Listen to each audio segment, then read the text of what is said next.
ஒரு கடாய் வச்சு எண்ணெய் ஊற்றிடலாம். எண்ணெய் காஞ்சதுமே ஒரு 1/2 ஸ்பூன் அளவுக்கு சோம்பு, கொஞ்சம் கருவேப்பிலை,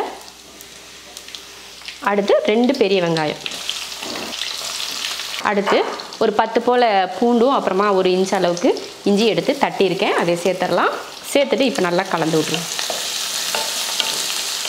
வெங்காயம் நல்லா வதங்கிருச்சு பாருங்கள். இந்த மாதிரி கலர் மாற ஆரம்பிக்கும். அந்த டைமில் தக்காளி 2 சேர்த்துக்கலாம். மிளகாத்தூள் 1 ஸ்பூன் சேர்த்துடலாம். மிளகாத்தூள் மட்டும் உங்கள் காரத்தை பொறுத்து நீங்கள் சேர்த்துக்கோங்க. இதில் 2 ஸ்பூன் அளவுக்கு மல்லித்தூள் சேர்த்துடலாம். அடுத்து ஒரு 1/4 ஸ்பூன் அளவுக்கு கரம் மசாலா சேர்த்துடலாம். கொஞ்சம் மஞ்சள் தூள் சேர்த்துட்டு இதை நல்லா கலந்துருவோம்.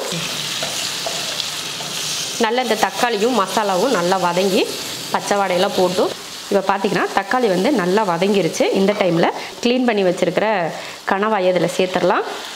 சேர்த்துட்டு தேவையான அளவுக்கு உப்பு போட்டு நல்லா கலந்துருவோம். ஒரு 2 நிமிஷத்துக்கு நல்லா இந்த மாதிரி மசாலாலாம் சேர்த்து வதக்கி விட்டுக்கலாம்.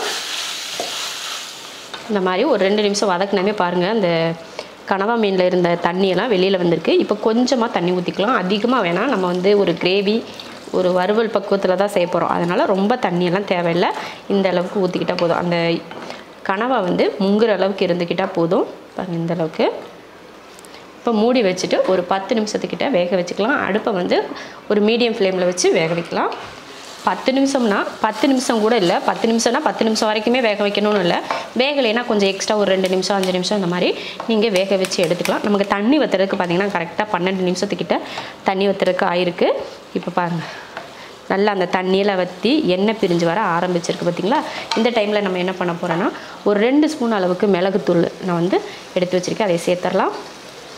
கொஞ்சம் கருவேப்பிலை தூவிடலாம். தூவிட்டு இப்போ கிளறிடுவோம். பாருங்கள், மிளகுத்தூள் போட்டு நல்லா வதக்குனதுக்கப்புறம் அதை சுற்றி எண்ணெய் பிரிஞ்சு வருது பார்த்திங்களா, அந்த மாதிரி வரணும்.